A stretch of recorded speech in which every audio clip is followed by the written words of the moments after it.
Lords, ladies, and children of Battlehawk Nation. On the 12th day of the month, the culmination of a long journey erupted in fruitful reward. Reward in the form of our warriors rising to protect our land, and sweet victory. It was a reunion of epic celebration, commenced by the spoils of riches. Our Legion rose to the challenge and displayed to all opposing forces the risk they accept when intruding onto our land. We have all relished in the flavor of victory in our own way. But now we must look ahead, for an ominous band of defenders is trudging across the plains, and they are headed our way. They are a force that has yet to feel the agony of defeat, but they have also never set foot onto our field of battle. For our masses are hungry for revenge, and we will show these defenders that our Legion will never say die. We shall conquer our rivals and show we are the supreme kingdom in this region. So prepare yourself, for our flock must be stronger than ever, as we shall drown out the battle cries of our enemy and submit upon them a battering of one they will not forget. I bid thee farewell.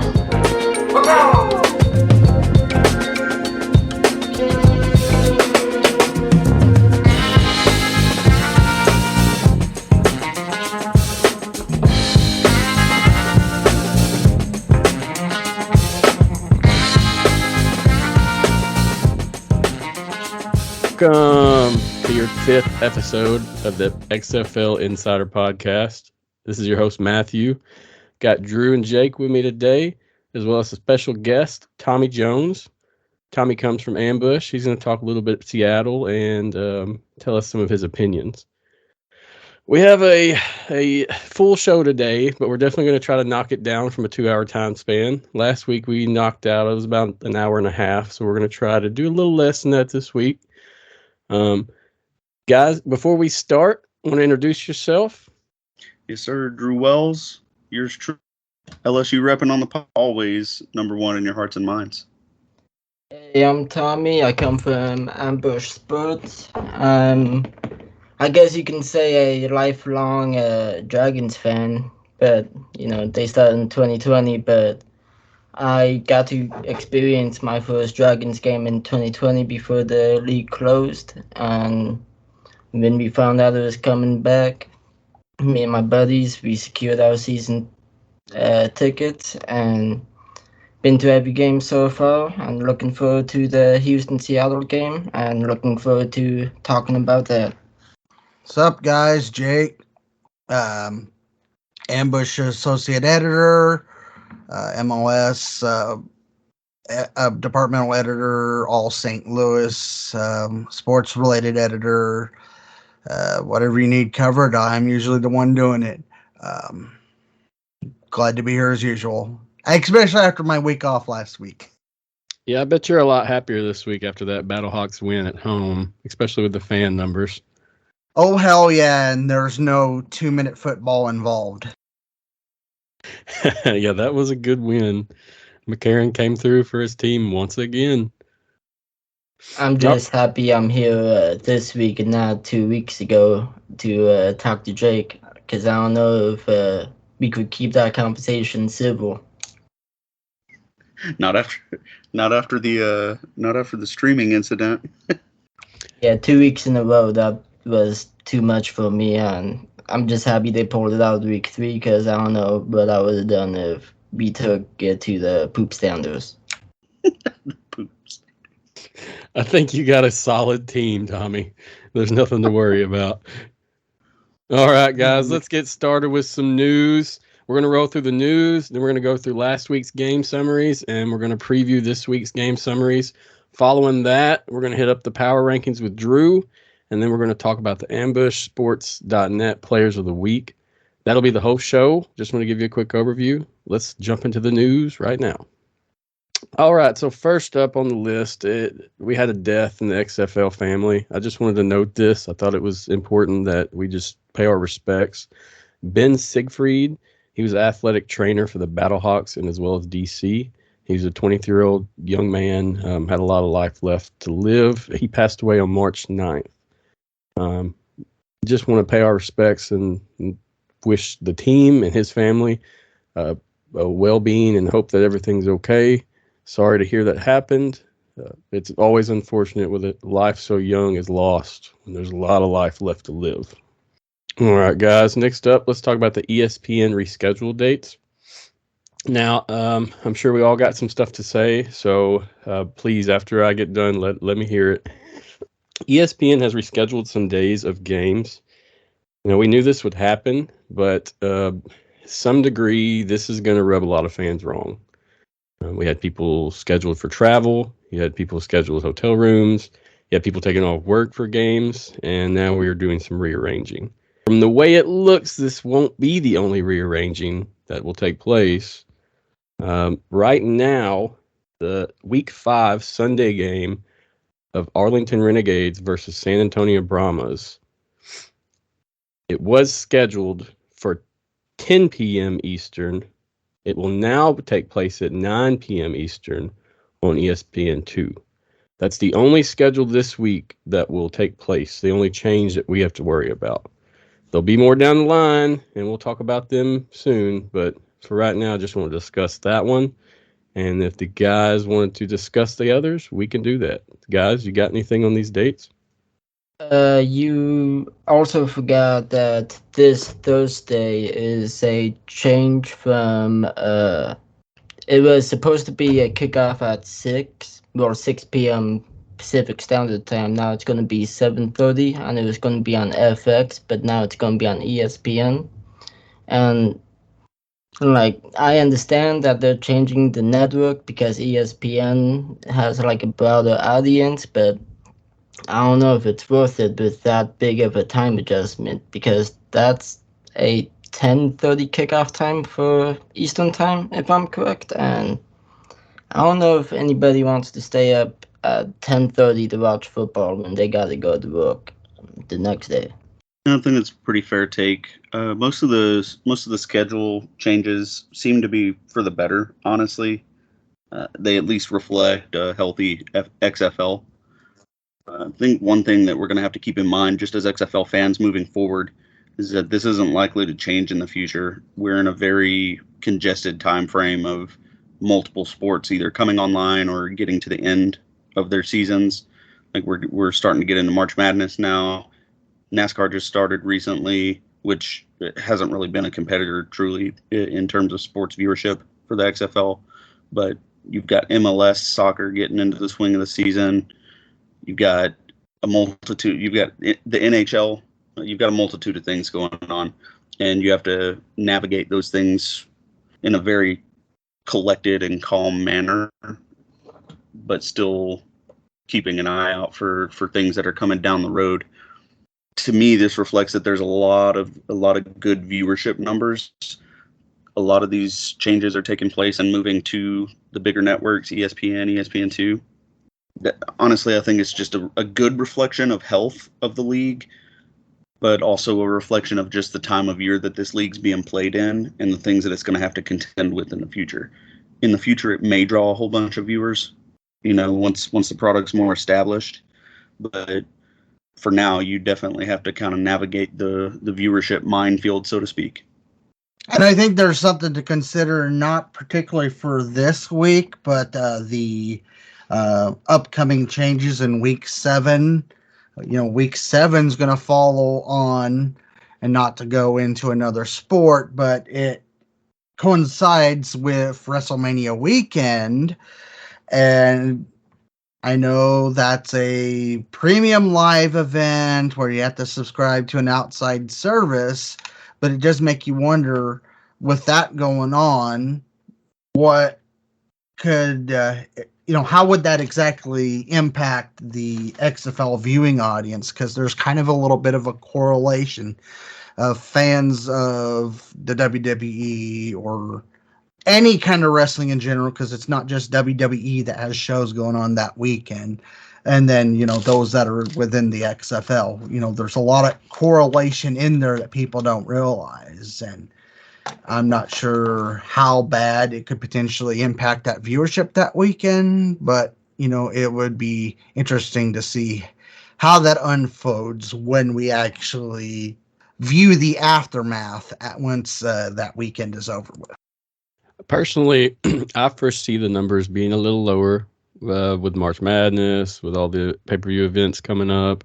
We all knew this was going to happen come March. The real fans did, at least. The moves they're making should help them with the TV numbers, though. Now, if we stayed on FX, that was probably a bad deal, in my opinion. But this looks much better in terms of long-term fan viewership. This may also... Sorry, go ahead, Matthew. Go ahead. I was just going to ask you, do you think this is going to affect the TV numbers personally? Do you guys feel like next week we're going to be looking at a drop, significant drop? I don't know about a significant drop. A lot of people don't do pay-per-views anymore. They just stream them off the internet, which may mean that they have other things going on in the background. They might put on the XFL for background noise or just in case the stream goes off or whatever that may have you. But generally speaking, I think this may also reflect a little bit of why the schedule looks the way it does for some teams. So if you look at St. Louis didn't have a home game for the first 3 weeks. And now that all these different sports are starting up and you're getting into March Madness and WrestleMania is coming around, blah, blah, blah, all of these different things, now you start to have more home games for the largest fan base in the XFL. And similar for San Antonio. San Antonio is pretty well balanced. So I think attendance is going to be used to try and offset some of the bad viewership numbers so that the XFL can kind of charge into the future a little bit. If we really want to see if WrestleMania is going to affect the viewership, it will be interesting to see the difference between the viewership on the Friday, March 21st game against the Seattle Sea Dragons and the Renegades versus the Saturday through Sunday games. Because the Seattle game would be 7 p.m. Eastern time on a Friday, and that's the only Friday game of the season, which I think that could be a prime opportunity to do like a party atmosphere. And then also just put them head to head, back to back, see how they stack up against each other. Then we can definitely see if there's like a big wrestling audience if in the XFL and if it's going to affect the numbers going forward. Because if it does, next year we can probably see them work around WrestleMania season. Great points, fellas. Great takes, and they're real, and it's stuff that we're going to be looking at. So thank you, and I'm sure we'll be discussing this some more next week on the show.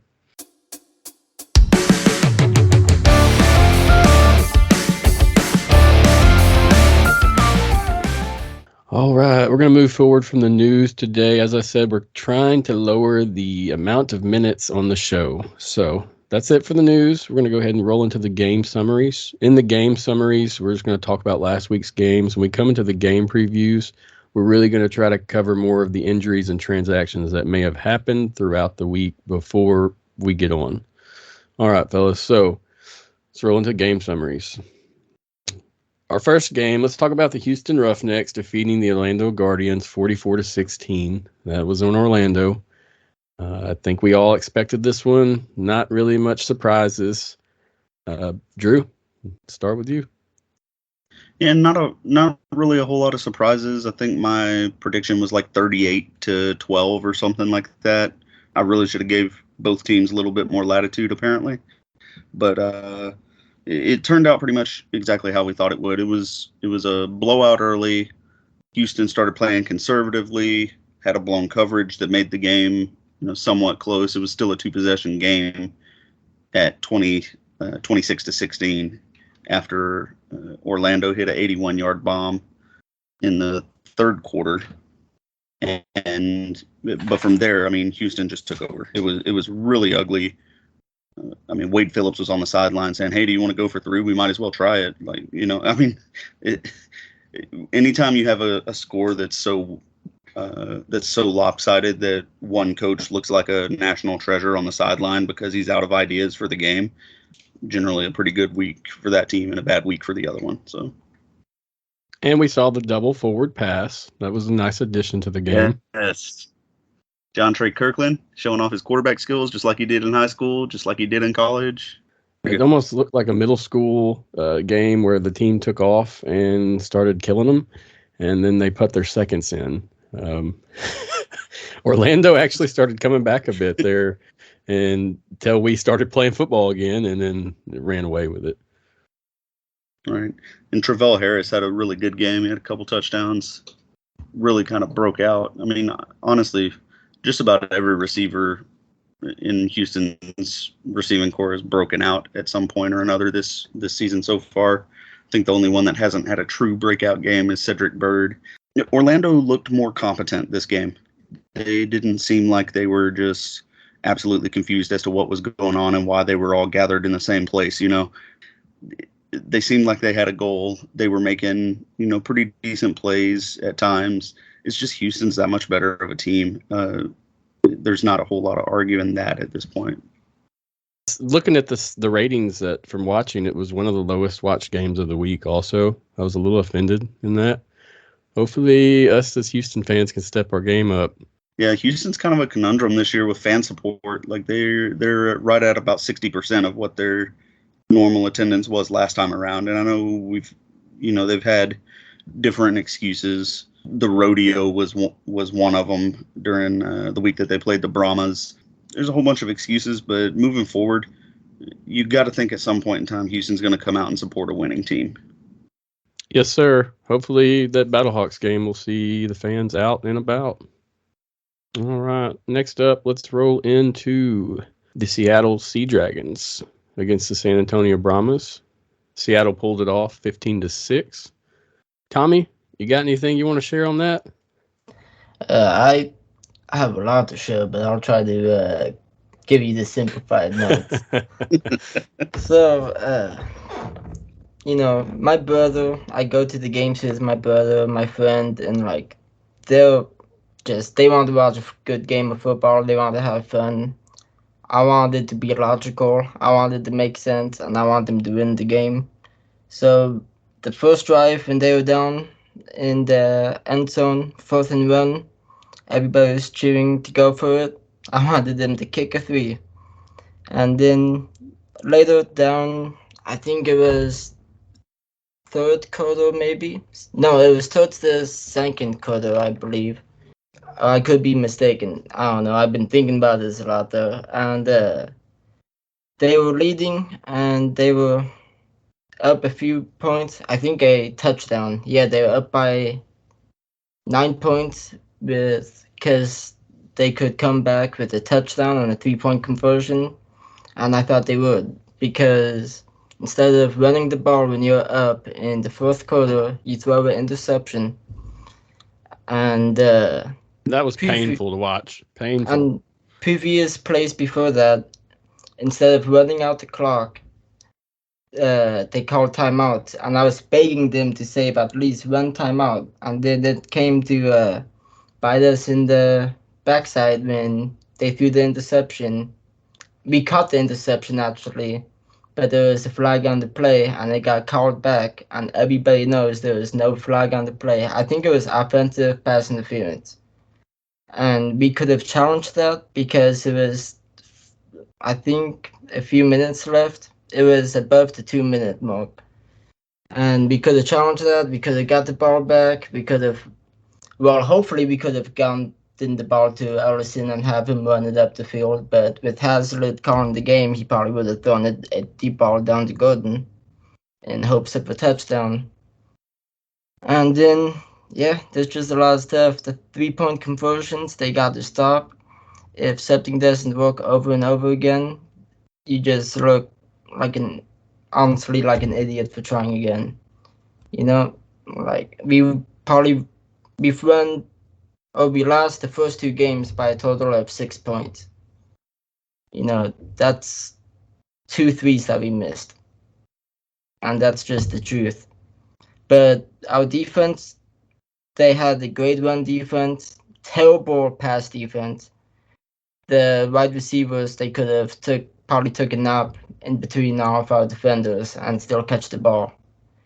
there was actually one play where the defender the receiver caught the ball. He fell down.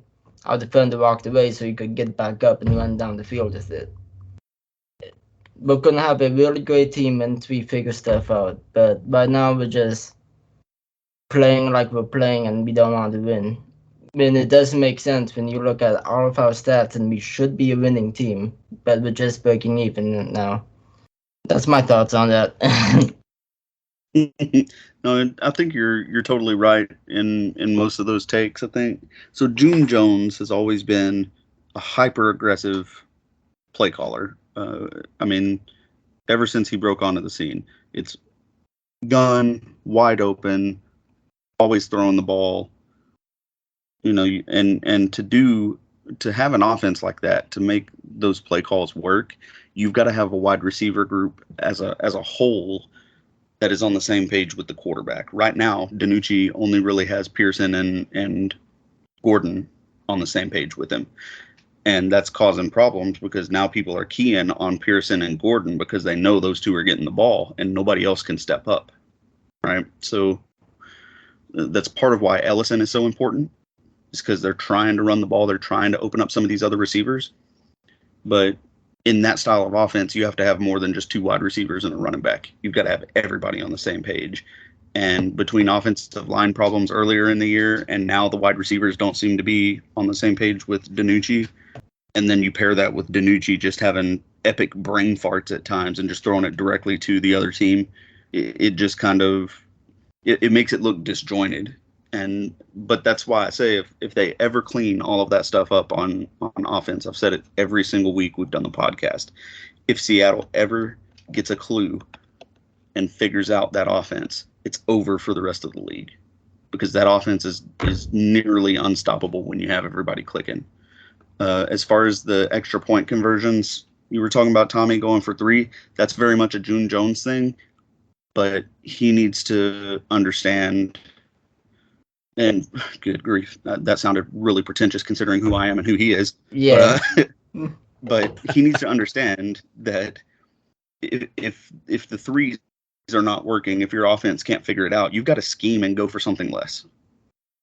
You possibly have to consider going outside of your normal scheme to force yourself into some points there.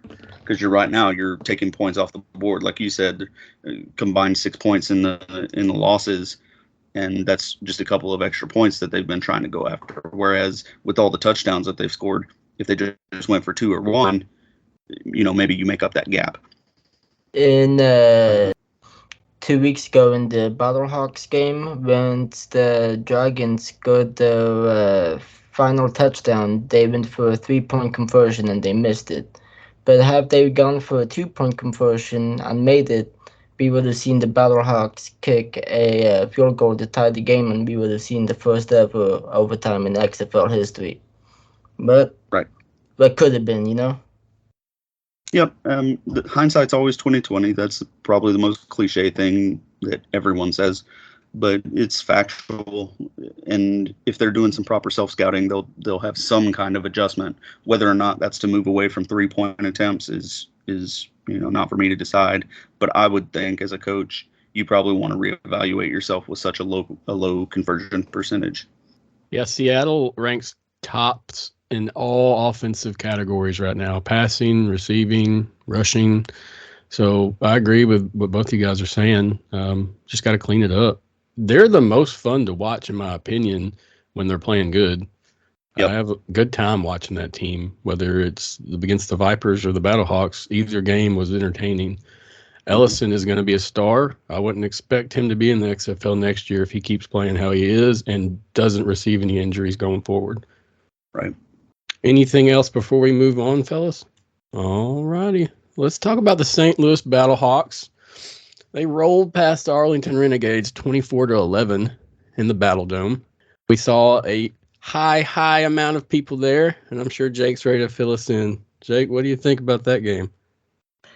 Yeah, matter of fact, the official attendance for that game was 38,310, and from at least to my recollection, those 310 extra tickets that were sold, because they were originally supposed to be capped out at 38,000. The extra 310 seats were actually sold at game day at the Battle Dome box office. In comparison, and thanks to the XFL board for having this information available, clearly blacks out the best attendance for the Battlehawks back in 2020, where the highest attendance at the time was their week 3 matchup at home against the former New York Guardians, which had an attendance of 29,554. I believe, based on information I'd received before the show, they couldn't sell any more seats on the basis that they couldn't find enough staffing there, which is a good problem to have, but it's also something that they need to get figured out by next week, and then the final 3 weeks of the season, which all 3 of those games will be at home. You could hear those fans on TV.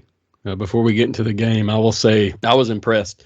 Being a New Orleans Saints fan, I'm used to a dome, and that place was rocking on TV. So I'm happy to see it next week, and hopefully they'll show us out some more. It looked beautiful on TV. It really looked good on TV. It was, if I'm not mistaken, it was the most viewed game. It was either that game or the DC and Vegas game was the most viewed game over the weekend. But the best optics by far was the Battlehawks game. I mean, just every camera shot full of fans, the fans going crazy, throwing things, holding things up. It was really impressive to see, and it shows the potential that the XFL has as a whole if people get behind it and show up and cheer them on, you know. So, I mean, as far as the game itself, St. Louis really controlled the whole game. The score is not indicative of the tail kicking that took place. Arlington is still looking for the masked man named Offense. They have no idea who that guy is. But if they ever find him, they might be good. But their defense can't continue to be on the field the whole game. So 24-11 probably should have been more than that. But it was a good game. It was a lot of fun to watch. But the Battlehawks just are that much better than Arlington and really most other teams in the league. And something also to consider, prior to this game, it had been a little bit over 1,100 days since the Battlehawks had last played inside the Dome. So that was an interesting statistic that I heard on the radio broadcast going into the game on that. It just from an analysis, it did seem like a defensive battle in the first half.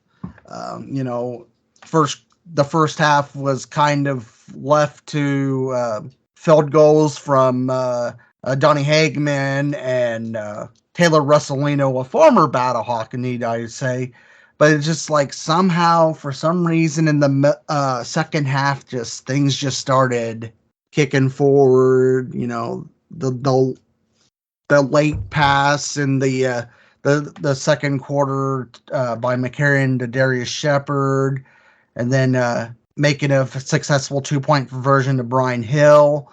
Whatever difficulties that may have been looming on the Renegades offense didn't really change in the second half, because after McCarron connected with Hill with a 15-yarder for another touchdown, Renegades were down 17-3, and that even in that second half, they only attempted one successful scoring drive via a rush from Devion Smith, and then a 2-point conversion on their end with Smith passing to Sal Cannella.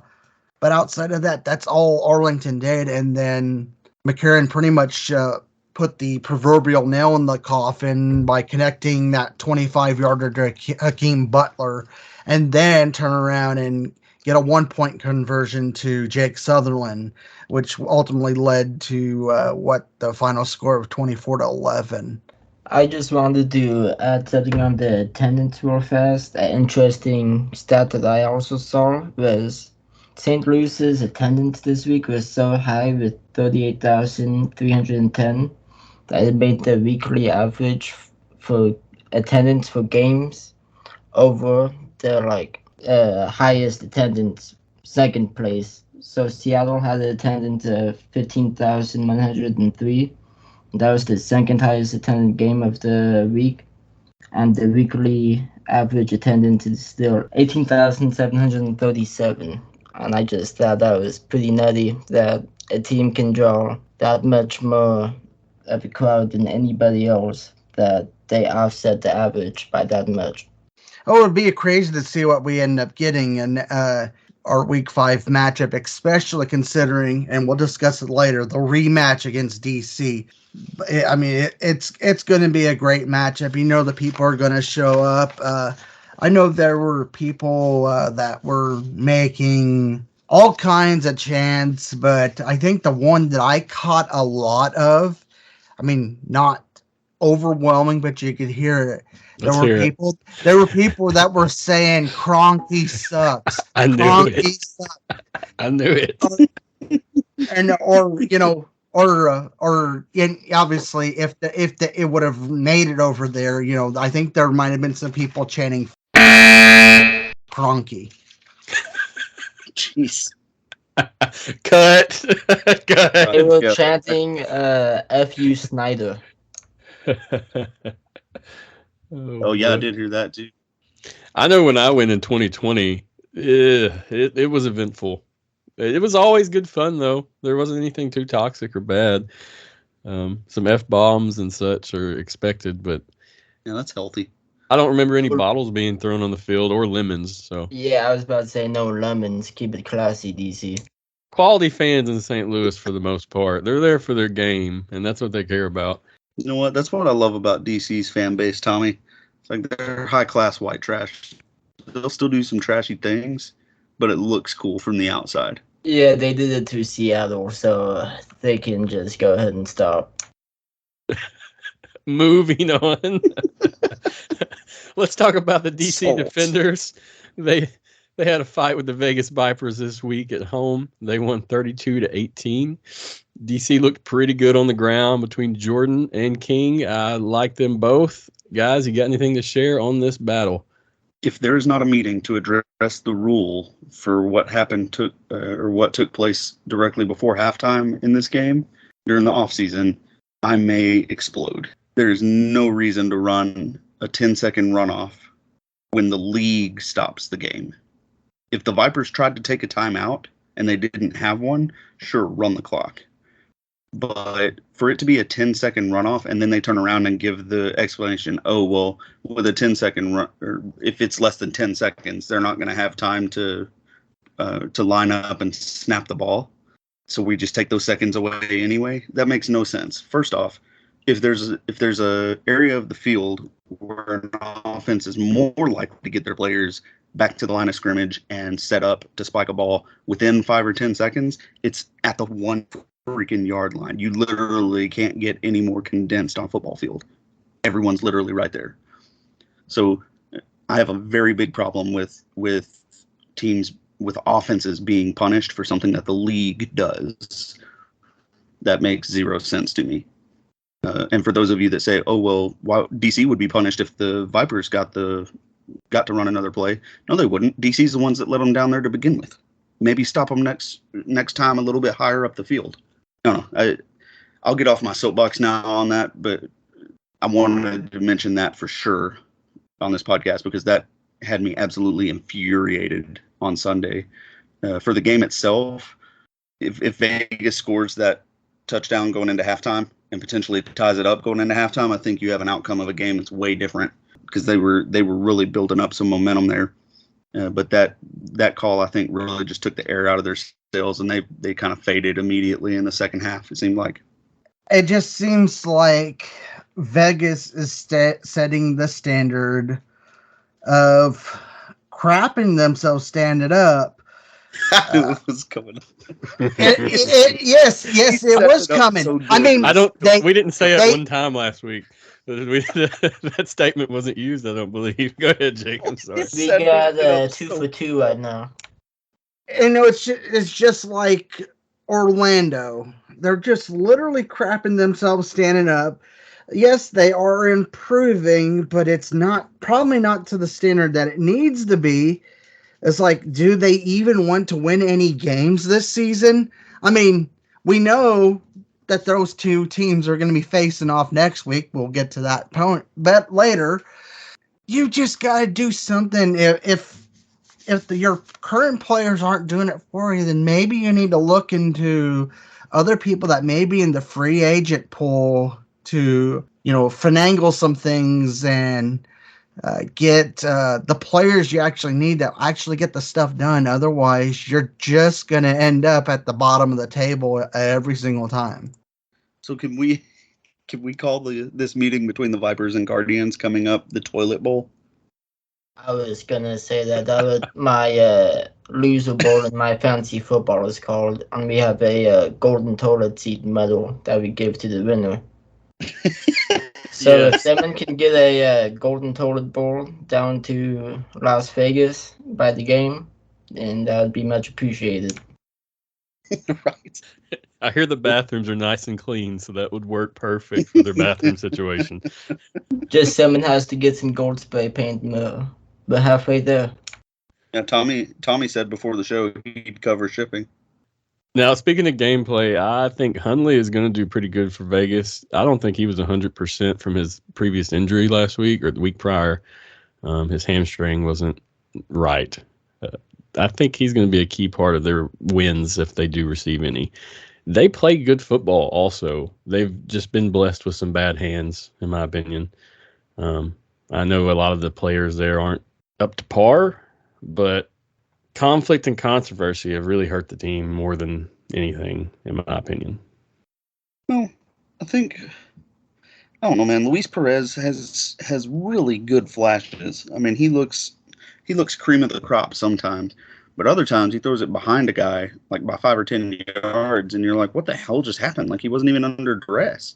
He just has these misfires. I don't know if his brain short circuits and his arm short arms it, or I don't know what's happening. But Hundley, I think, is clearly the better quarterback. I don't buy that his subbing off to bring Perez back in was a performance thing. I think it was an injury thing. I think they're making sure that he stays healthy for later in the year so that he can, be healthy and help the team. I think you can go ahead, Tommy. It seems like Perez is the kind of quarterback who just always plays better when he's coming in for somebody after they get hurt.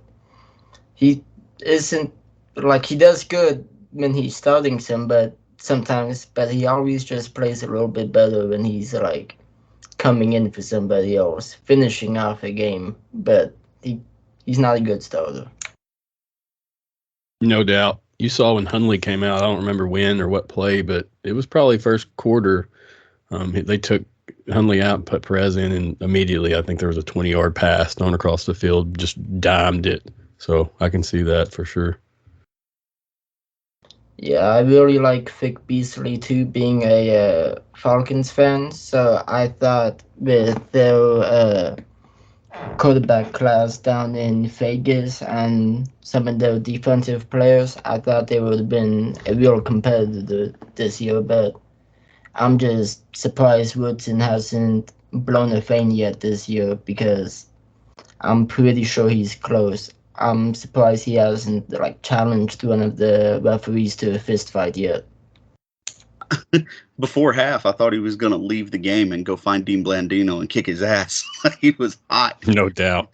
There were shots of him on the sideline just chewing out everybody that he could find that was wearing stripes. Well, the refs went inside with him. They were walking in. They walked in the tunnel with him. I know even as a high school coach at one point, that there should have been a little separation there. I mean, that was a little much. Yeah, Woodson showed he isn't just mean on the field. He's mean off of it too. Next week it's going to be fun during the toilet bowl to see who gets more mad, if Woodson blames the ref more or if Orlando blames the players more. Should be some epic hot mic moments. We should have some good stuff next week. It'll be fantastic. Not putting the mics on those guys. All right, guys. That was our last week's game summaries. Now we're going to move on to game previews for next week.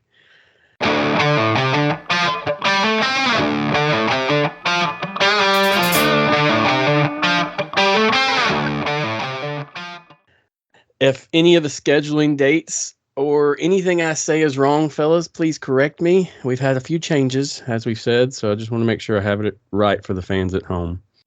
All right, guys. Our first game preview is the Houston Roughnecks at Seattle Sea Dragons. That game is Thursday, March 16th. It's at 10:30 p.m. Eastern, and it's on ESPN. All right. So, guys, what do we think about this? I know we've got a stellar team in the Seattle Sea Dragons. Do we actually see them have a chance to beat the Houston Roughnecks, who are still undefeated? Tommy, you want to take this one first? I suppose I will. I can see it either being 18 to maybe 20 to 16 is the final score, or it could be something like 48 to 42 by the time that it's all said and done. It depends on if both offenses show up that day and what defense we get. Because, like I said last game, we had a really strong run defense, terrible pass defense, and honestly, I don't think Houston has much of a run game. All I see is them passing it most of the time. So if we can just tighten up our pass defense and not bring a blanket and a pillow for Houston's receivers to go sleep in our end zone, I think we'll be good. But it all depends on the defense. It really depends on Hazlitt, and hopefully Danucci and Pearson can stop eating popcorn on the sideline and hold on to a ball for once.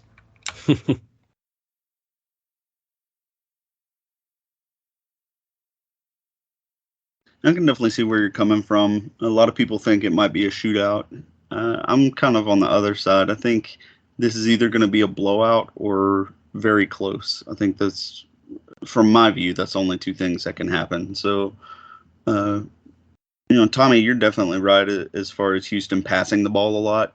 That is their primary mode of transportation, if you will, on the field. But they pass to open up the run, and they do so effectively. They're third in the league. They're only 22 yards total behind Seattle for second in rushing as far as yardage goes. And then they're second in rushing touchdowns in the league with 5. Houston and Seattle really both thrive on the big play. They both, Seattle's got a lot more big. I say a lot more. They've got 3 more big plays rushing than Houston. And when I say big plays, I'm talking specifically more than 10 yards. Seattle in the also passing has Seattle also has way more dangerous passing on through the air than anybody Houston has had to play this year. Because this year they've only played 2 out of the top 5 quarterbacks right now. And the top 2 quarterbacks that they played are top 5 and 4. And they only have 69 yards and 61 yards. Oh no, pass completions, my bad. Their passing yards, they got Jack Cohn has 625 and Lynch has 701. And they're facing a team who has over 1,000 passing yards in just 4 games. So yeah, it's going to be a shock for defense, especially Houston. Their offense, it's just going to be another game for them, I honestly believe. But their defense is definitely going to have a wake-up call this game. I could see that. I can see it working out kind of like that. But to me, the separation between Houston and Seattle, because no doubt, really, both teams have good offenses. Seattle's proven that they can score pretty much regardless of who they're playing against. They're going to be in that 20-point range-ish. Houston has the ability on defense to create turnovers, though. They're tied for the league lead in interceptions, whereas Seattle only has 1 interception, right? In terms of fumble recoveries, Houston's kind of middle of the pack with 4 fumble recoveries, right behind Vegas and DC, who have 5 each. Seattle has no fumble recoveries. And they fumbled it probably the most out of any team. Right. So, I mean, and with DiNucci making kind of bonehead decisions like we touched on during the game recaps for last week, to me, I think it's just set up on a plate for Houston to come in, drop a 30 burger, maybe 40, and give up probably 24, 25 points along the way, and kind of, walk out of Seattle with their heads held high, because that's the best team that they've played yet before they really get into facing the 2 next best teams in the league, in my view, in DC and St. Louis in the upcoming weeks.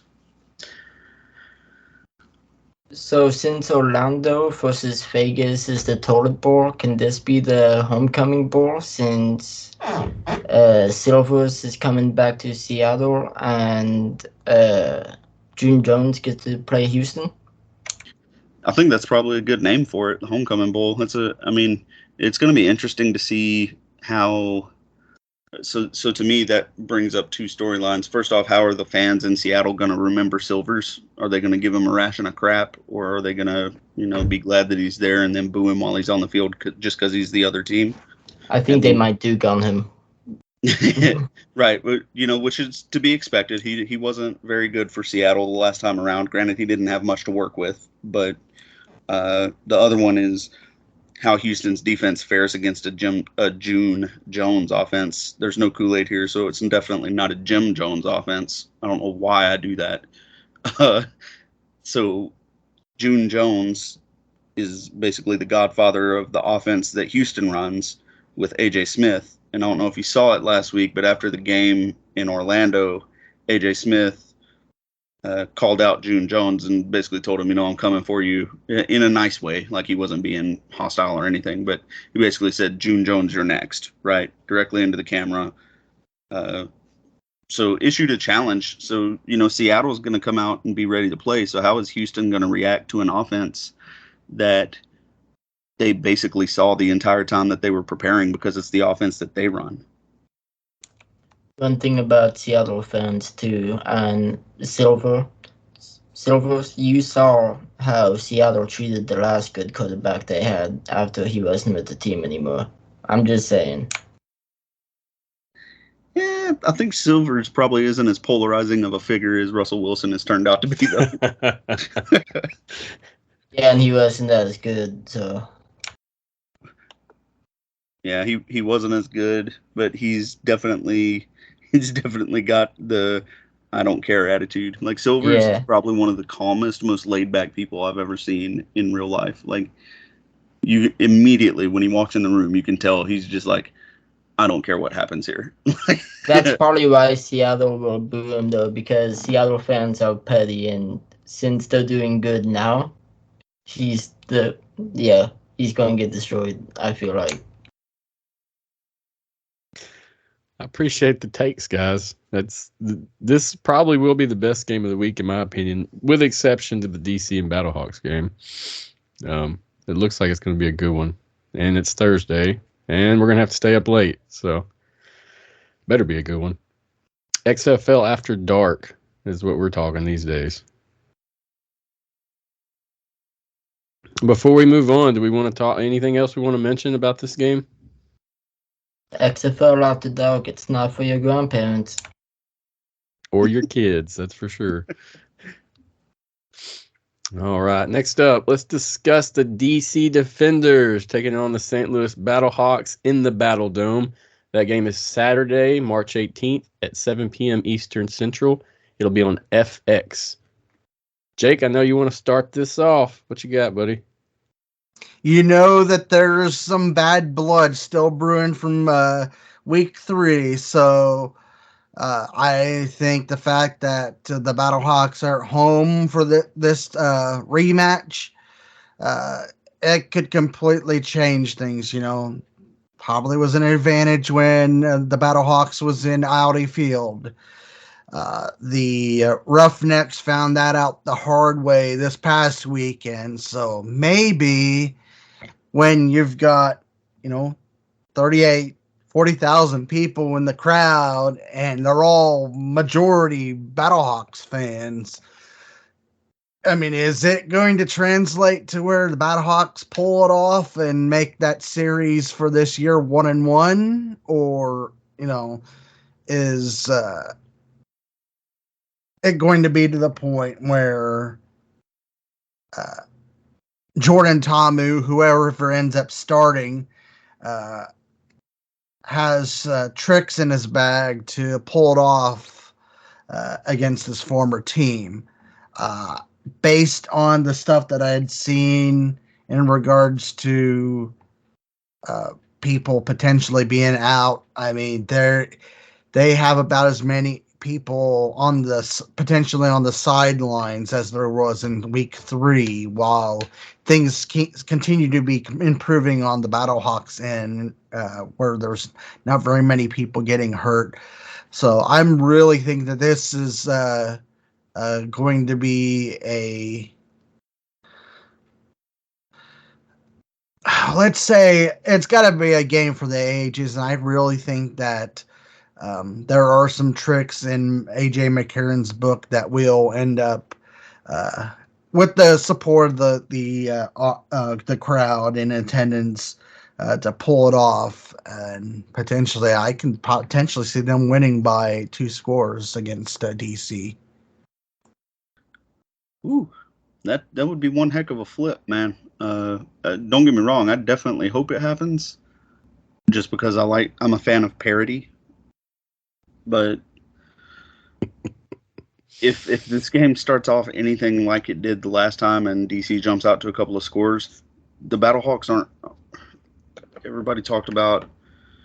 So what I'm fixing to say is going to get me roasted, I'm sure. But the Battlehawks are not built for like big comebacks.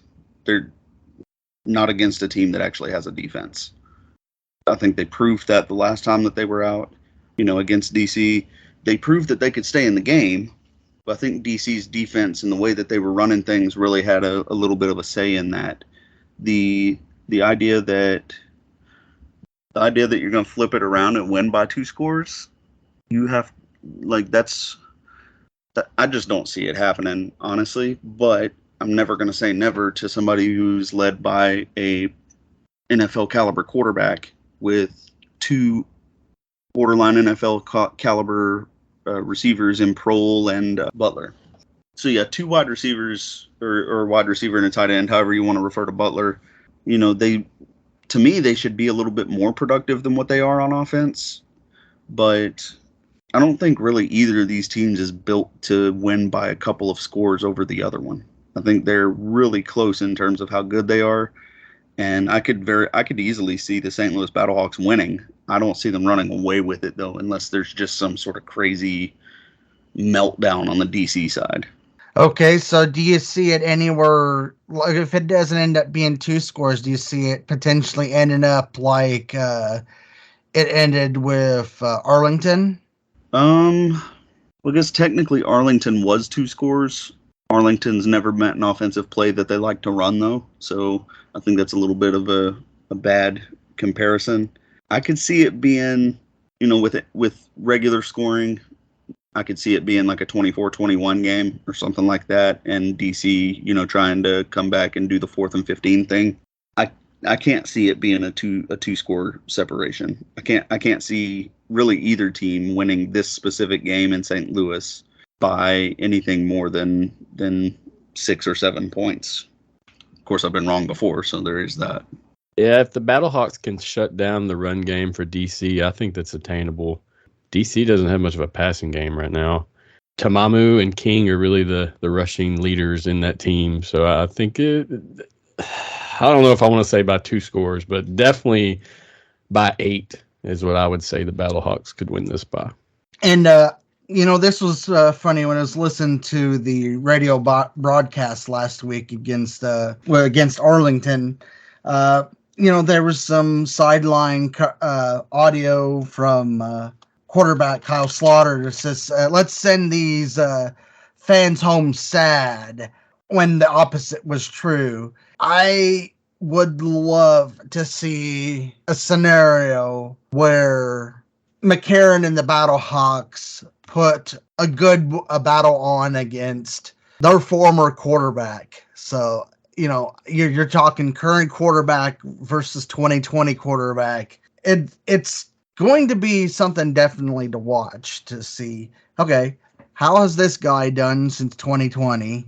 And then this guy was in the NFL in 2020. How's that going to come up against each other? It's definitely going to be must-see TV, whether you like it or not. You're totally right. And Teamu's starting to figure things out a little bit. He's playing a little bit better over the past couple of games. De'Aaron King, obviously they're using him in niche situations, and he's just, every time he shows up, every time he comes into the game, he shows up big time. Was responsible for 3 touchdowns last week. I mean, DC's finally figured out the 2-quarterback system and how it works for them, and it looks good. But as Matthew said, he made a really good point saying this, the run game being stopped for DC is what's going to derail that train. And St. Louis can do it, but they're going to have to nearly overcommit to it, and that's going to leave them susceptible to big plays. So as a defensive coordinator, you gamble on that every single time and twice on Sundays, because you always like to pride yourself on being able to stop big plays regardless of what you're doing up front. It's going to be an interesting battle. It's definitely going to be a chess match. I think really whoever wins the turnover game is probably going to win the game. That's why I lean a little bit more towards DC. But really, I can see either team winning this game. Should be a good one. Hopefully the fans show out. Jake, do you have any recollection of numbers that we could be receiving? Like, how many people are expected right now? Has anybody put that out? I believe early estimates say about 36,000, but then you're talking, this is Tuesday, and there's going to be a lot of tickets going out the door, whether it be Ticketmaster or given they've got a full week at the box office being open at the Dome. So I'm really hoping that it's at least the level it was last week, up to potentially 41,000, assuming that they get enough staff hired on for the remainder of this season. That's a big one, because we want to be able to have the final 3 weeks of the season be able to have upwards of 50,000 in the stands, and that just comes to the ownership of the Dome hiring enough people to make sure that becomes a reality. And so before we move on, I want to touch on the betting lines here. So for DC and St. Louis, DC is a 2-point favorite going into the Battle Dome with an over-under for the game set at flat 42. I feel like I'm probably I would take the under on this one.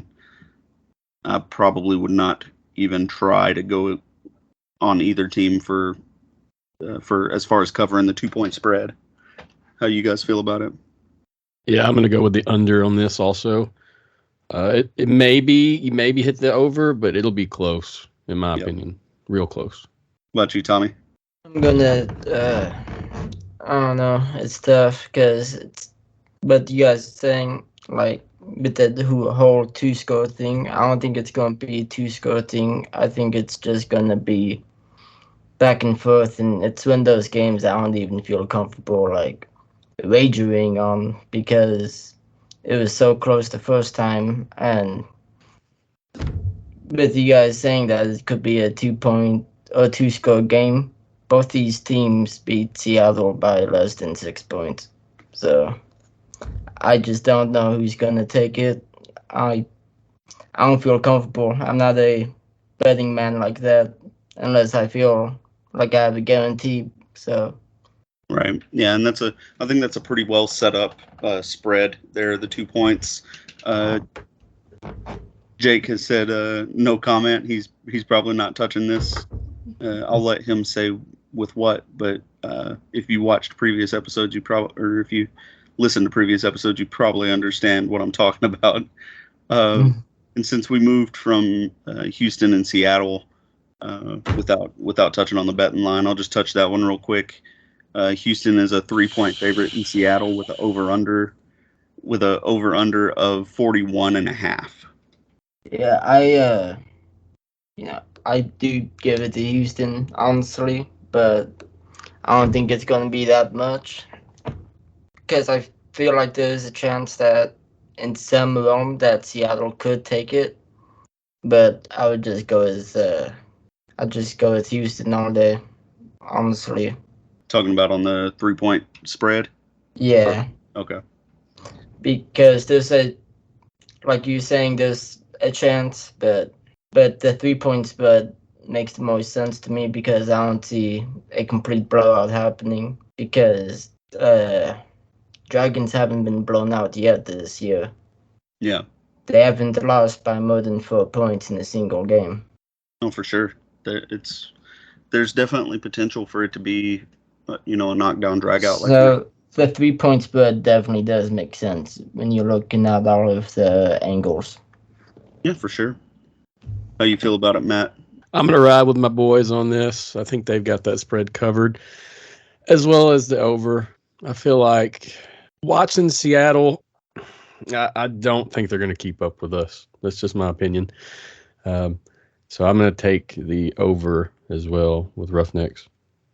Yeah, I feel the same way. There's been other games this year that I've kind of gotten the vibe that something freaky was going to happen. I don't necessarily get that vibe this week, just because I think Houston's defense rather is orders of magnitude better than Seattle's.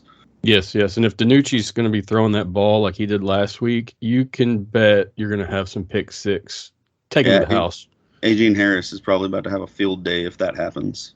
But I don't think, I don't know. DiNucci's been getting better and better each week, but I don't think they're there yet in Seattle. But, I've been proven wrong before. I could be wrong again. Plus, this is Houston's first road game, so we don't know how they're going to adjust as far as, their routines and how that looks. Plus, it's our second. Short week. We were at Orlando last week, so it would be our second. Oh, it is our second. That's right. But it is a short week of rest, and they're going two time zones back. So. And there possibly could be the biggest crowd that they've played in front of this season. Yep, by 4,000 or more. But Silvers should understand the noise that goes on at Lumen, but he's never had to fight against it. He was always fighting with it, so it will definitely be interesting to see how what are we going to call the Dragons' 12th man? Yep, for sure. Well, now that we've touched on that, I guess we can move on to the Toilet Bowl, huh? Let's move on to what has been dubbed as the Toilet Bowl. We have the Orlando Guardians at the Vegas Vipers. That game is Saturday, March 18th at 10 p.m. Eastern, and it's on FX. That one should roll right after the DC Defenders and the Battlehawks game. As my friends here said, the Toilet Bowl. All right, guys, let me get some hot takes on this, please. I don't think the Guardians stay close. I don't know. This game, I would not bet on this game in a million years. Like, regardless of what the lines are and the over-unders, I would not bet on it in a million years because something wonky is definitely going to happen in this game. Neither of them have a win. Vegas has been showing up really good on offense here recently, or on offense, I should say, here recently. Orlando seems like they may have taken a couple of steps, but that defense is absolutely terrible.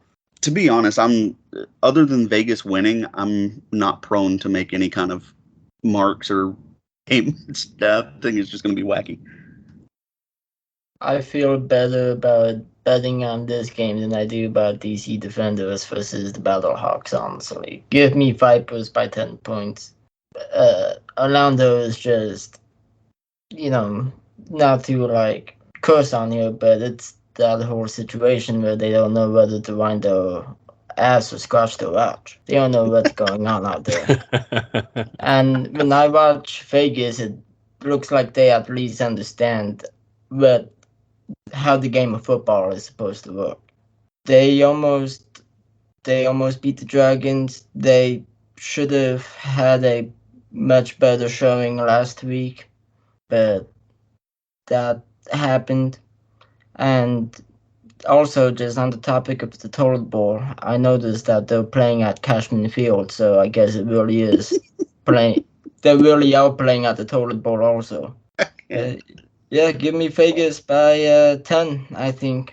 Because if Vegas gets a 2-point lead, I don't think Orlando is going to be able to cover.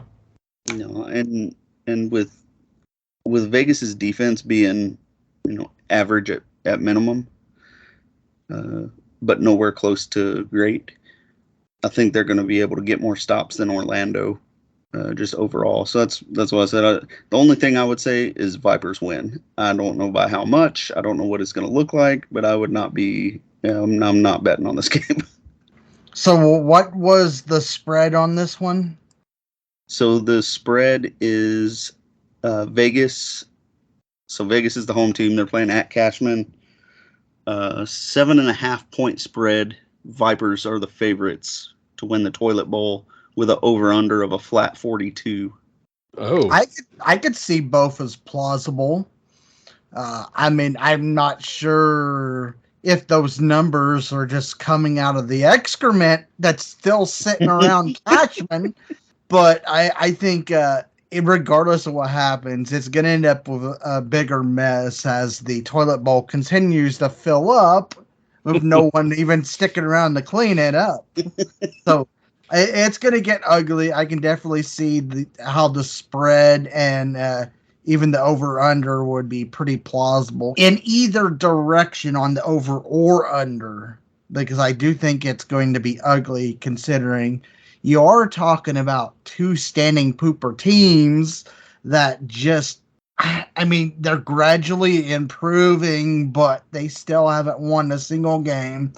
The toilet bowl here essentially ensures that someone's going to win while someone continues to languish in the toilet bowls of the XFL. I mean, I think based on anything that could potentially happen, being there's two teams involved here that are currently the worst in the XFL, I think it's definitely going to be an ugly situation, no matter how you bet on it. If there was a game where both teams could lose, it would probably be this one. that one got me. That was the best one of the week. This is our field goal game of the week, hands down. I'm calling it now. 6 field goals at least kick this game, and we're going to have 4 of those missed. Does anybody know, Matt? Are you able to pull up what the weather's supposed to be like at Cashman on Sunday or on Saturday? I was just thinking that. Let's look it up real quick. Vegas has gotten really unlucky with their weather. Like yesterday, or not yesterday, this past weekend they played. Go ahead. I'm sorry.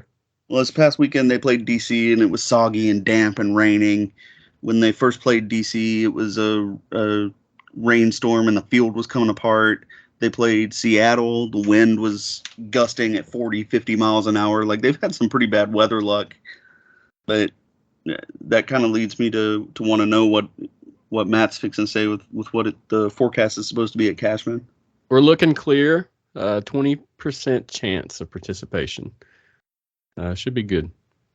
A 20% chance of participation is probably about what you're going to get out of the teams. I'm glad you caught that because I was waiting. Depends on how much they're drinking that night. Right. Oh my gosh. Yeah. I would, if I had to bet one of the two between the 7.5 spread and the over under of 42, I'd probably bet over on 42. Just because Orlando showed that they can score more than 13 points by scoring 16 last week.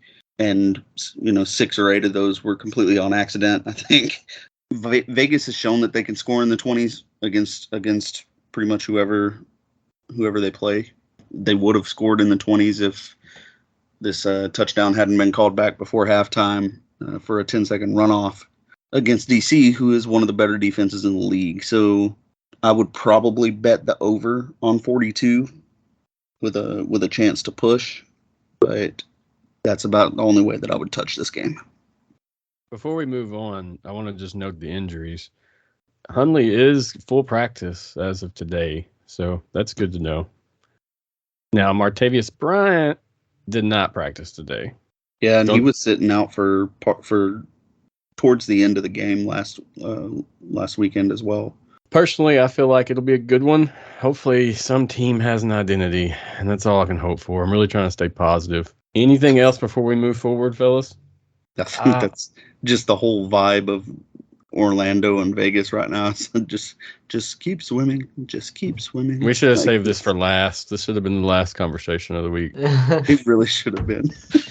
All I'm saying is I'm taking Vegas and I'm taking the over because I predict the final score to be about 28-18.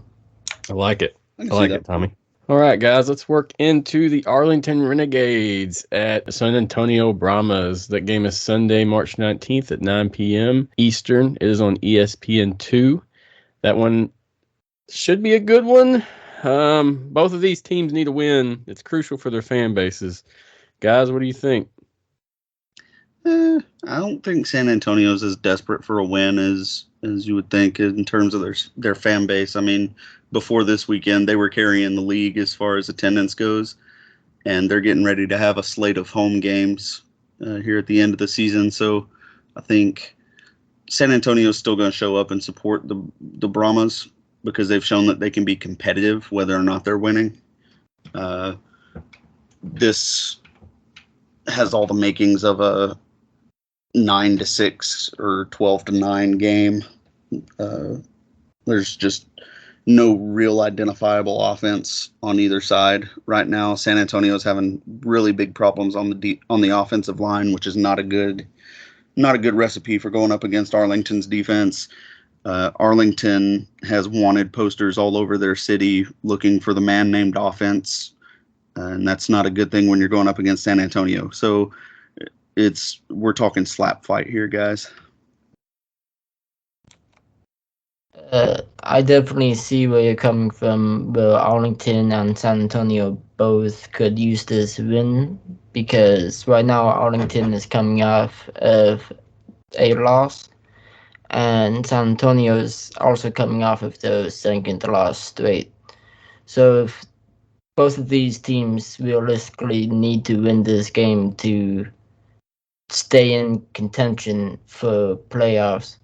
Arlington needs to win this game to get a nice little league on San Antonio to keep their second place in the South so they can move to 3-2. And then they'd have a nice little 2-game lead on San Antonio, but if San Antonio can find a way to come back and beat Renegades and not let Arlington's defense do anything to score or to make turnovers, then they can move to 2-3, and it would be looking a lot more competitive down in the XFL South. I really think when it comes to this matchup, if anyone's really desperate for a win, it's Arlington, because someone has to be second when it comes to whatever imaginary title is going to be for the best team in the state of Texas, which I think we've came up with 5-6 different names for that thing, and I don't think there was an official name. I don't think there's ever going to be an official name, but somebody's going to be going to win. But I think it's important to evaluate whether either of these teams have learned from their mistakes that they've made in the 4 weeks that they've had so far. I think something that's important is, are they taking the time to evaluate the tape, to point out those mistakes and then learn not to make those mistakes again? Otherwise, they're both are gradually going to continue to set themselves up for failure to not help their case for the remainder of this season. Personally, I think this matchup's probably going to be more boring than the first season of Power Slap on TBS. Sorry, they got canceled from TBS. So I really think that this, to me, at least in my opinion, which is weird from a guy that's originally from Texas and loves football. I really think this matchup's probably going to be the most boring one of them all this week. And there's one potentially interesting twist. Hines Ward has taken the play calling away from Jaime Elizondo and moved it to, who was it again? Moved it to Jimmy Johnson. So Jimmy Johnson is now the offensive coordinator in San Antonio. We don't know what the play calling is going to look like for him. You can bet that the offense is the same. They're not changing anything midseason. But one thing that may change at quarterback is one thing that may change is at quarterback. There's whispers that somebody else could be starting in place of Jack Cohn. There's not been any whispers of who it is, but there's really only two options. It's either Jawan Pass or Reed Sennett.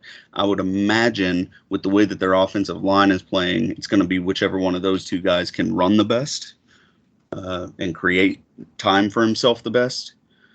So it'll be a little bit interesting to see how the play calling changes. I would imagine they're going to be run heavy. They're going to use those big tight ends that they drafted and stay in power sets and run to set up the pass.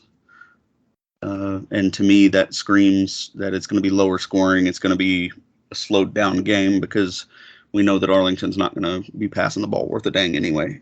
So the one thing I am curious about, are we talking about like the Jimmy Johnson or just some other schmoke named Jimmy Johnson? It's not the Jimmy Johnson. Different smoke. Yeah. Yeah. Yeah, you're not going to see any Lowe's advertisements in the media booth. That would be huge. No, I'm not. I'm not talking NASCAR Jimmy Johnson. I'm talking about NFL Jimmy Johnson. I believe you got the right one. If you're talking either NFL. Way, well, as a reformed and recovering Cowboys fan, nobody remembers Jimmy Johnson. I'm not even going to say anything now. It was so long ago. You guys mentioned that this Renegades game probably isn't going to be the most entertaining. And some people might hate me for this, but honestly, I haven't enjoyed watching a Renegades game since week 1 when they played the Vipers. That's a fair take. I mean, I feel like unless you're a fan, watching is hard.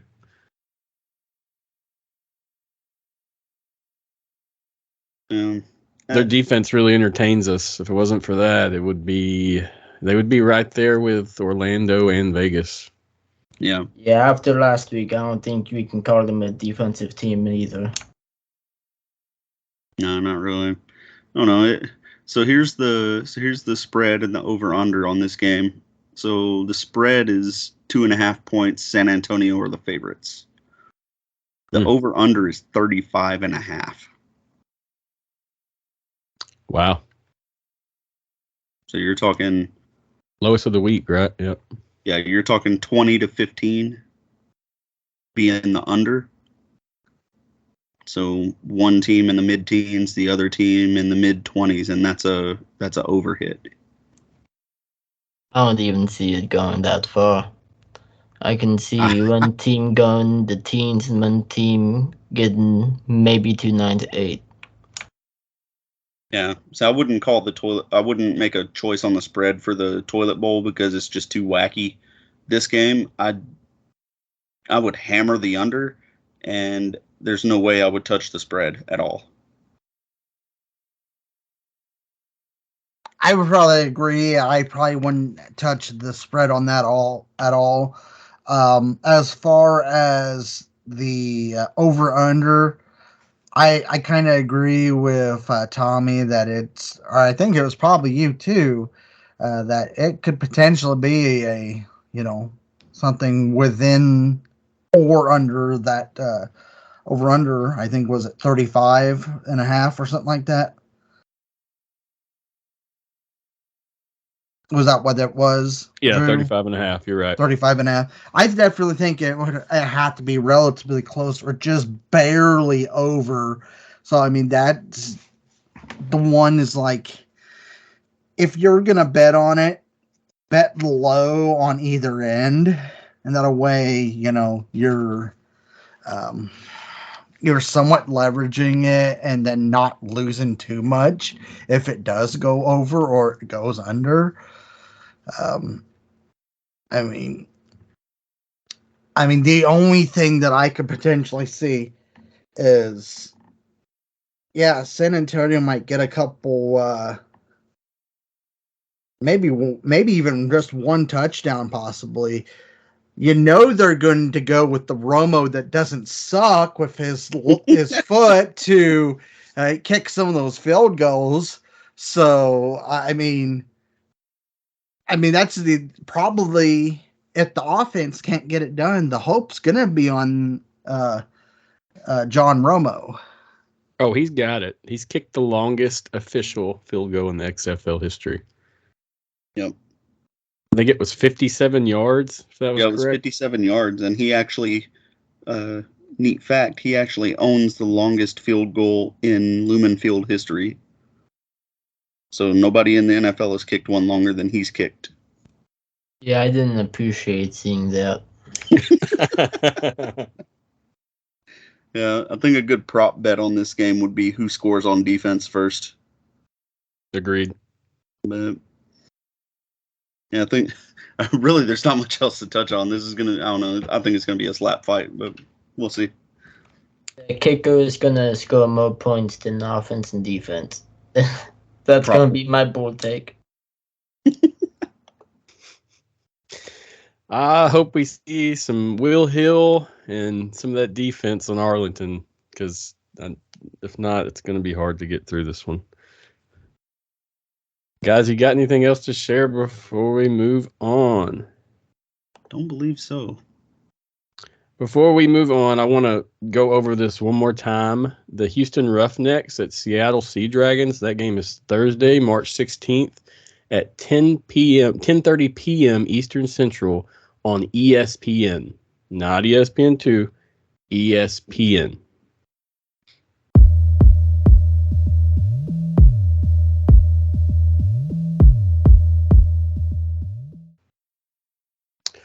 All right, Drew, let's slide into our power rankings.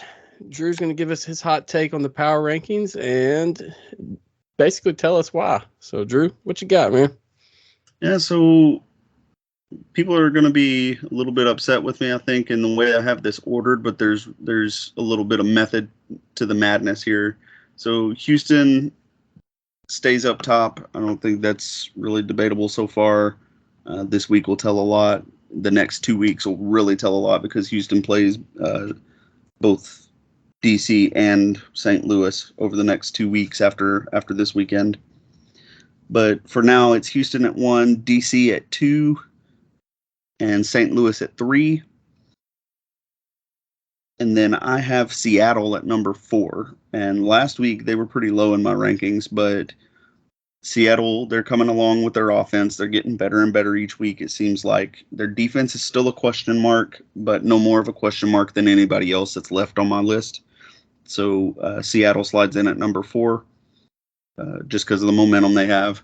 Vegas is going to be at number 5, and this is the part that's going to probably get me ripped apart by some people. I really don't care, honestly. Rip me apart, go ahead. But the reasoning behind it is Vegas has shown that they can score. They've shown that they can score, and they have an average defense. So that's already better than anything that Arlington can say.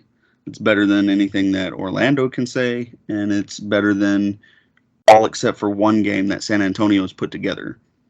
Vegas and San Antonio are really close in my mind right now. Both of them have offensive line problems, but Vegas is in a little bit better shape, I think, especially after how close that first half was in DC and the fact that it killed their momentum. I would have really liked to see how the game ended had they scored that touchdown going into half.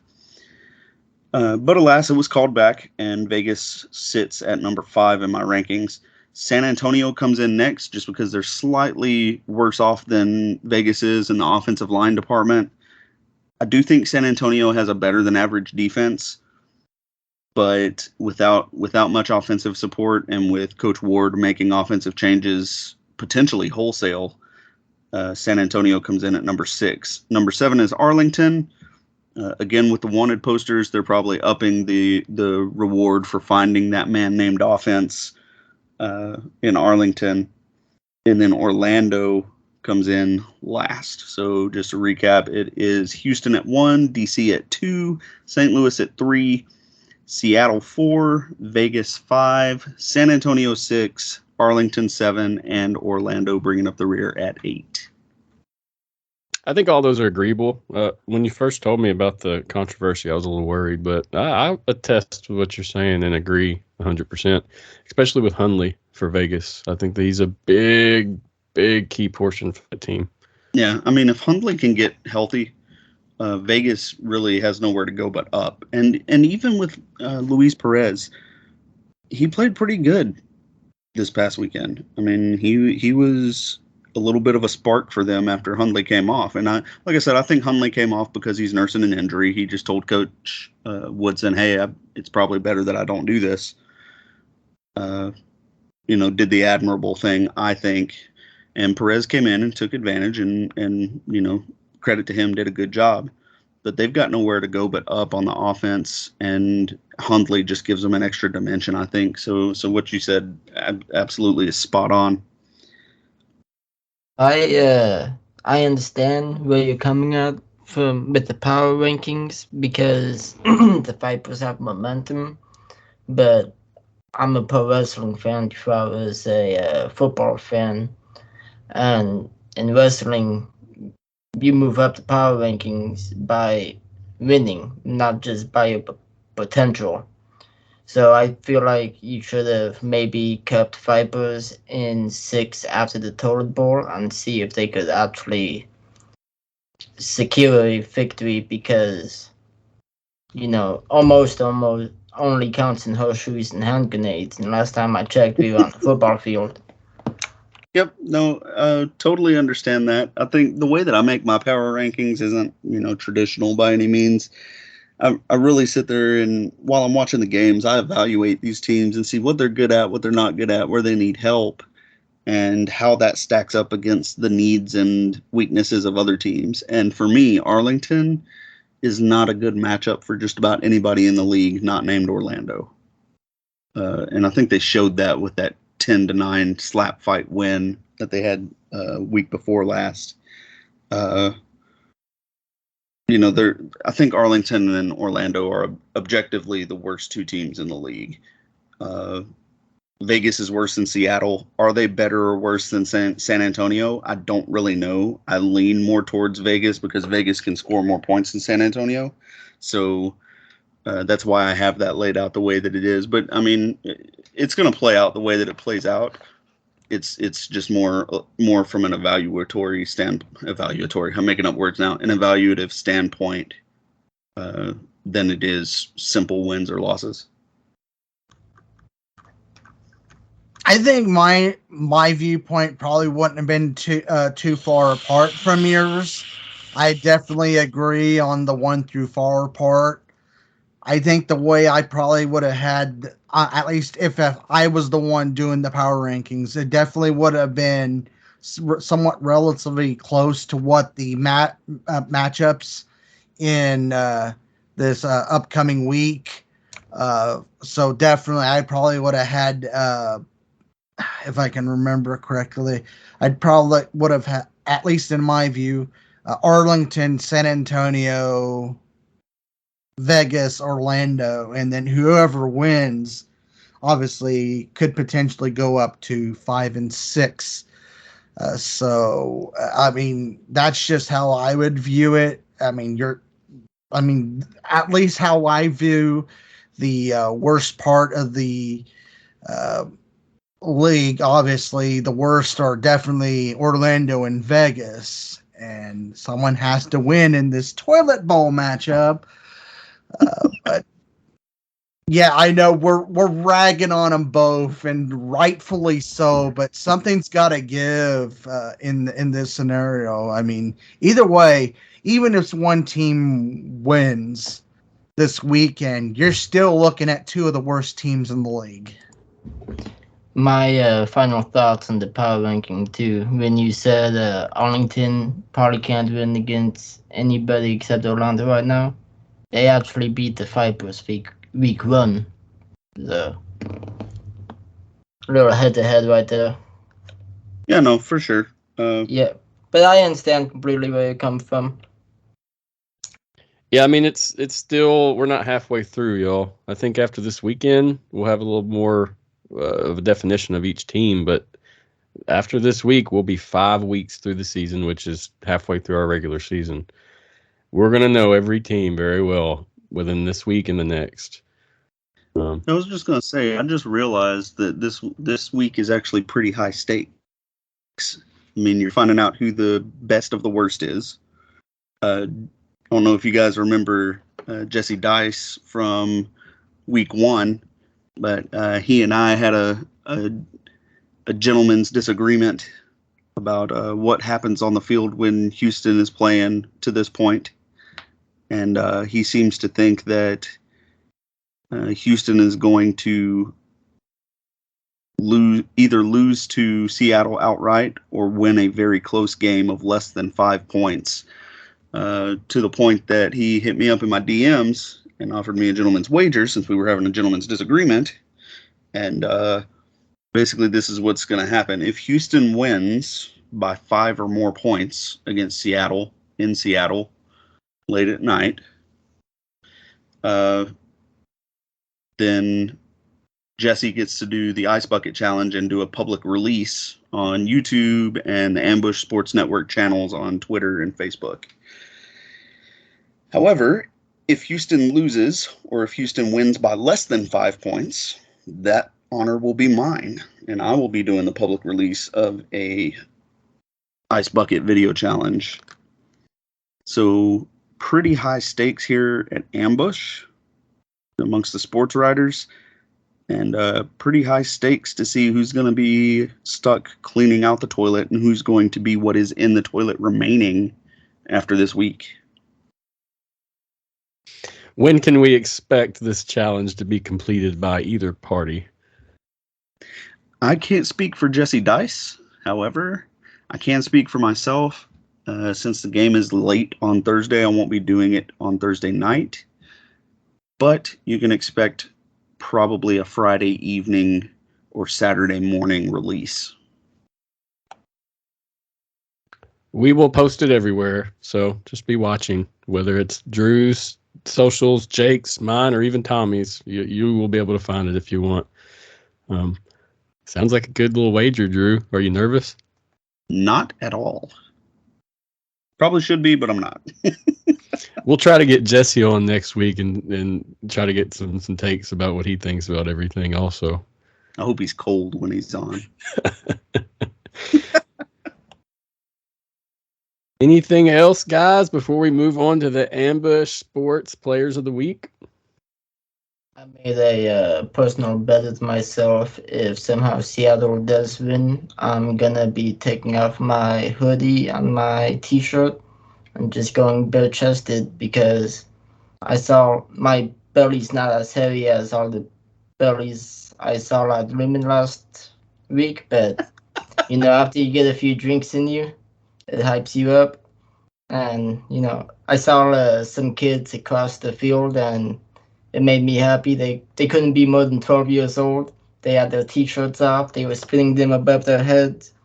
And, I wanted to join the hype, but the Dragons have to take me to that point. Pictures, or it didn't happen, sir. We want to see the pictures. Oh, you'll get a video, man. Yes, sir. I love it. It's going to be cold there, right? What's the tip looking like, Tommy, Thursday? I think it was supposed to be about 45 degrees, so that's fantastic, because the first home game was 30 degrees with a wind chills of 21. So I swear to God, I bought my garlic fries and I went to go sit down, and they were colder than my beer was. Yeah, you might want to Vaseline those nipples, my friend, if you're going to be shirtless, because the wind tunnel's going to be rolling through there. I'll make sure to get plenty of drinks in me. Sponsored by Terramana. Sponsored by Theormana. I love it. All right, guys. Let's move on to the ambushsports.net players of the week. Every week, the Ambush staff votes on 2 players, offensive, defense. Usually we vote on Mondays. We get it through fast, and we do it where no one knows who the players are. We just see their stats. This week, our 2 players are Luke Barku for the San Antonio Brahmas and Brandon Silvers of the Houston Roughnecks. Guys, do you want to take it away on these 2 fellas and just give us a little take on it? It's random when I voted for the defensive player of the week to be a Brahma. Yeah, I mean, he had a good week, but there was a lot of other hot names on the list. Luke had 6 tackles, 1 sack, 1 tackle for a loss, and 1 interception. That was against the Sea Dragons. Yeah, and I felt passionately about every one of those stats during the game. And I think that, the way things are set up with the vote now, I think the fact that our choices are essentially blind. It's no longer by name anymore. It's based on the statistics that for that player for that week. So it's nice. It's kind of gives you an element of mystique on who that person actually is without having to go on Google and find it yourself. Yeah, it really helped a lot. I'm a little biased in my decision, so if I see the Houston Roughnecks, I'm most likely clicking that. So I like it much better myself. I gave Barku the vote just because of the breadth of on the game. It was a close game. He shut down Josh Gordon for most of the game. Most of the snaps that he had against Gordon, he ended up actually winning. He had a pick. He came up in run support. I mean, he really did everything that you're expected to do from the cornerback position and more against Seattle. Fortunate for him and really for San Antonio that they came away the losers in that matchup. That defense really played their tails off, keeping Seattle to 15 points.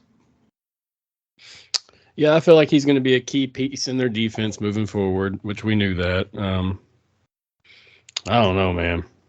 We'll see what happens next week with him. But we good to move on to Brandon? Yeah. All right, You're got on my a boy. basis with him? Yeah.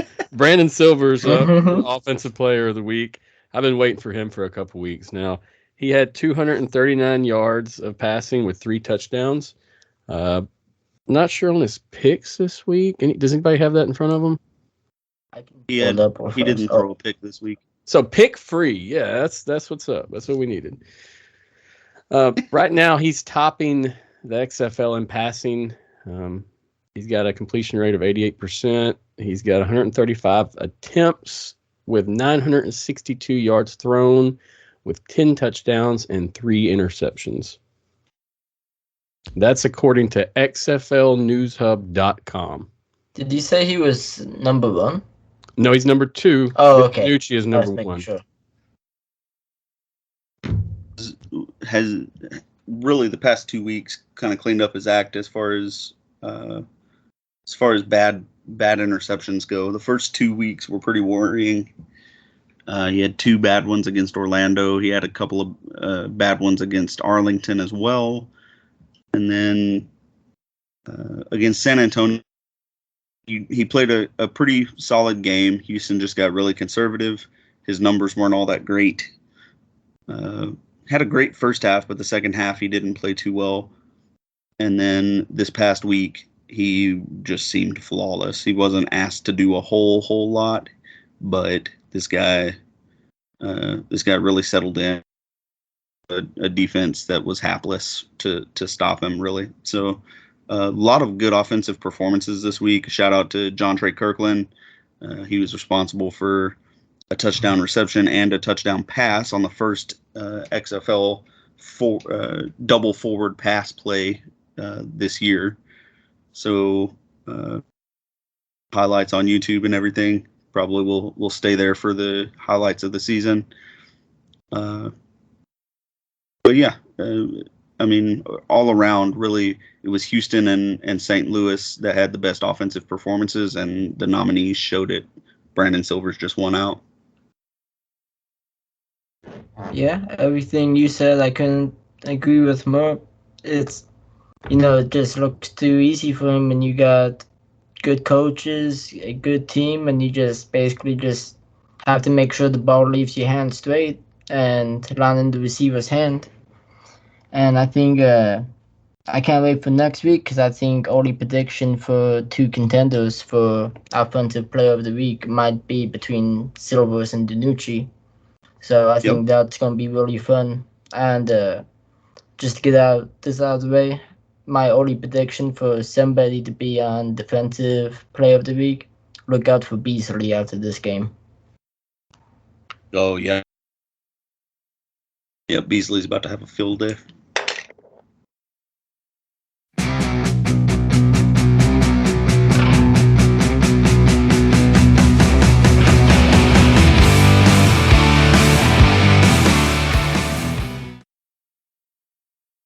All right, guys. I think that wraps it up for the Players of the Week, as well as the podcast in whole. We got anything else, game-wise, news-wise, player-wise, we want to review before we sign off? Nope, I just appreciate you guys having me on, and I had a great time talking some football and talking some XFL, and I'm looking forward to this week and Thursday in general. Thank you for coming on, Tommy. I appreciate it. Tommy is a member of the Ambush staff. You may see him again, like some of the others that have been on this season. We look forward to having as many people as we can to get on here and hear their knowledge or their opinions. So thanks for coming, Tommy. Appreciate it. You're more than welcome to come back. As we close out, let's go ahead and everybody tell us your socials, where the people can find you, and we will start with Tommy. So go ahead, Tommy.